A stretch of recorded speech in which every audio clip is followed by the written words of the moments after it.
किसान भाइयों नमस्कार, मैं डॉक्टर योगेंद्र प्रताप सिंह, प्रक्षेत्र प्रबंधक कृषि विज्ञान केंद्र कटिया सीतप। आज हम एक महत्वपूर्ण विषय पर चर्चा करने के लिए उपस्थित हुए हैं कि जो आम के बगीचे हैं, प्रायः इनको किसान बागवान पूरे वर्ष भर खाली रखता है, उस जगह का कोई उपयोग नहीं करता है, जबकि उस जो बाग के नीचे की जमीन है उसका हम उपयोग करके एक अच्छा लाभ प्राप्त कर सकते हैं। तो बगीचे में हल्दी छाया को पसंद करने वाली फसल है, और अगर आप हल्दी का प्रयोग करते, हल्दी की खेती सफसली के रूप में आम के बगीचों में करते हैं तो आपको एक बहुत अच्छा मुनाफा दे सकती है। हल्दी की वैज्ञानिक खेती पर हम चर्चा करेंगे।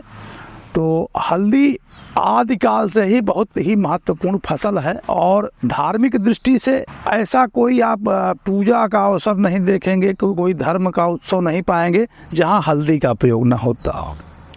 आयुर्वेदिक दृष्टि से ढेर सारी बीमारियों के लिए हल्दी रामबाण का काम करता है। जैसे घुटने में दर्द, किसी भी तरह की चोट का लगना, ऐसी स्थिति में हल्दी का बहुत ही व्यापक प्रयोग होता है। और साथ साथ जो भी सौंदर्य प्रसाधन की सामग्री बन रही हैं, फेस क्रीम है और तरह तरह के फेस वॉश हैं, इन सब में जो है हल्दी का बहुतायत प्रयोग हो रहा है। और हमारे किचन, हमारी रसोई का ही भी बहुत ही महत्वपूर्ण हिस्सा है। कोई भी व्यंजन बिना हल्दी के तैयार नहीं होता है। तो इस दृष्टि से हल्दी बहुत ही महत्वपूर्ण है, और बहुत गर्व के साथ कहा जा सकता है कि हल्दी के निर्यात में भारत नंबर 1 है। अब हम चर्चा करेंगे कि हल्दी किस तरह की जमीन में और किस तरह की जलवायु में पैदा की जा सकती है। हल्दी को पैदा करने के लिए गर्म और नम जलवायु होनी चाहिए। मतलब गर्मी जहाँ होती है 25 डिग्री सेल्सियस से 35 डिग्री सेल्सियस 40 डिग्री सेल्सियस तक, वहाँ पर हल्दी की खेती की जा सकती है। और जहाँ पे 100 से 200 सेंटीमीटर की वार्षिक बरसात होती है, मतलब आर्द्रता पसंद करती है ये फसल। और ज़मीन की बात करते हैं तो हल्की ज़मीन जो है, बलुई मिट्टी, बलुई दोमट मिट्टी, जलोढ़ और भारी मिट्टी जो है इसके लिए अनुपयुक्त है। जो लाल रंग की लेटराइट मिट्टी है उस पर भी इसकी खेती बहुत ही अच्छी तरह से की जा सकती है। खेत समतल हो या समोच्च, जो सीढ़ी नुमा खेत पर भी इसकी खेती की जा सकती है। जल निकास की उचित व्यवस्था बहुत ही आवश्यक है। अब हम बात करेंगे खेत की तैयारी पर। खेत की तैयारी के लिए एक बार गहरी जुताई मिट्टी पलट हल से या डिस्क हैरो से करते हैं, डिस्क प्लाऊ से करते हैं, और उसके बाद 2-3 जुताई कल्टीवेटर या देसी हल की सहायता से करेंगे। फिर पाटा लगा करके खेत को भुरभुरा कर लेते हैं। अब हम बात करेंगे इसकी जो प्रमुख प्रजातियां हैं। राजेंद्र सोनिया एक बहुत ही अच्छी प्रजाति है। उसके साथ साथ RH 10/90 भी बहुत बढ़िया किस्म है। नरेंद्र हल्दी 2 भी एक अच्छी प्रजाति है। इसका प्रति हेक्टेयर जो बीज दर है वो 20 से 25 कुंटल का होता है, और जो बीज के लिए कंद प्रयोग किए जाते हैं वो 25 से 30 ग्राम के होने चाहिए। फिर हम बात करेंगे इसके अंतरण की, स्पेसिंग। पंक्ति से पंक्ति कम से कम 30 सेंटीमीटर का अंतर रखना चाहिए, और पौधे से पौधे का जो अंतर है वो 15 से 20 सेंटीमीटर का होना चाहिए। फिर बात हम आगे बढ़ेंगे पोषण प्रबंधन पर। हल्दी की खेती के लिए कार्बनिक पदार्थों की भूमि में बहुतायत में आवश्यकता होती है।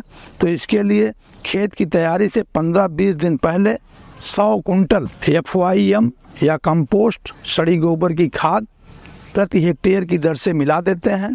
फिर जो बेसल डोज में जो है फास्फोरस, पोटास और जिंक प्रयोग करते हैं। टोटल कुल 120 किलोग्राम नाइट्रोजन की प्रति हेक्टेयर आवश्यकता पड़ती है पूरे फसल अवधि के दौरान। 80 किलोग्राम पोटास की आवश्यकता है और 60 किलोग्राम फास्फोरस की। 20 से 25 किलोग्राम जिंक सल्फेट प्रति हेक्टेयर प्रयोग किया जाना चाहिए। सल्फर का भी बहुत रोल होता है हल्दी की फसल में, तो इसलिए वैज्ञानिक विधि में यह अनुशंसा की जाती है कि जो आप फास्फोरस का प्रयोग करते हैं उसको सिंगल सुपर फास्फेट के रूप में प्रयोग करें, तो आपके जो सल्फर की आवश्यकता है वो पूर्ति हो जाएगी। बुआई का जो समय होता है सामान्य रूप से आप 15 अप्रैल के बाद कभी भी बुआई कर सकते हैं 15 जुलाई तक, लेकिन जो ऑप्टिमम टाइम है, उपयुक्त समय है, वो 15 मई से 15 जून का है। 15 मई से 15 जून के बाद में अगर आप के बीच में अगर आप बुआई करते हैं तो फसल को लंबे अवधि का दिन, मतलब जब प्रकाश ज़्यादा होता है वो समय अवधि अधिक मिलती है, जिससे पौधों का विकास अधिक होता है और कंद की साइज और कंद की गुणवत्ता भी अच्छी रहती है। खरपतवार नियंत्रण और निकाई गुड़ाई के लिए पहली बार निराई गुड़ाई जो है 30 से 35 दिन पर करनी चाहिए, दूसरी निराई गुड़ाई 60 से 70 दिन पे करनी चाहिए और तीसरी निकाई गुड़ाई 90 से 100 दिन की बाद करनी चाहिए। ध्यान रखें कि हर बार निराई करते समय हल्दी के पेड़ों पर मिट्टी चढ़ाना ना भूलें। बुआई सामान्य रूप से समतल विधि से भी की जाती है और मेड़ों पर भी की जाती है। मेड़ पर 2 तरीके से की जाती है, एक मेड़ पर 2 लाइन। जब एक मेड़ पर 2 लाइन लगानी होती है तो आपकी मेड़ की चौड़ाई जो है वो लगभग 45 सेंटीमीटर रखते हैं और 15 सेंटीमीटर दोनों तरफ छोड़ते हैं और 30 सेंटीमीटर गैप करके 2 लाइन एक ही मेड़ पे लगाते हैं। और अगर सिंगल मेड़ पर करते हैं, एक मेड़ पर एक ही पंक्ति की बुआई करते हैं, तो आपकी मेड़ जो है केवल 30 सेंटीमीटर की होनी चाहिए। दोनों ही विधि में एक मेड़ से दूसरे मेड़ में के बीच में जो अंतर होता है वो 30 सेंटीमीटर का होना चाहिए। इस तरह से किसान अगर इन तकनीकों को, इन सुझावों को अपने खेती में प्रयोग करता है तो 250 कुंटल से 500 कुंटल तक एक औसत उपज हल्दी की प्रति हेक्टेयर प्राप्त होती है। ध्यान देने योग्य एक बात और है कि हल्दी में 2 प्रमुख बीमारियां लगती हैं, एक कंद सड़न रोग और एक जो है पत्ती विगलन रोग। कंद सड़न रोग जब लगता है तो कंद सड़ करके बिल्कुल गोबर की तरह हो जाता है और जब ये रोग लगता है बहुत तेजी के साथ फैलता है, कभी कभी पूरी की पूरी फसल नष्ट हो जाती है। और ये रोग जो है सामान्यतः जहाँ जल भराव वाली स्थिति बनती है वहीं आता है। सामान्य रूप से जहाँ जल निकास की अच्छी सुविधा है वहाँ ये रोग नहीं आता है। और इस रोग से बचने के लिए कार्बेंडाजिम और डाइथिन M45 के घोल का जो है हर 15 दिन पर स्प्रे करते हैं। और रोग ज़्यादा जटिल अवस्था में है तो स्प्रे के बजाय पौधे की जड़ सहित ड्रेंचिंग करते हैं कि मतलब पौधा भी भीग जाए और जड़ तक आपकी दवा पहुँचे। ये रही आपकी हल्दी की खेती पर प्रमुख बातें।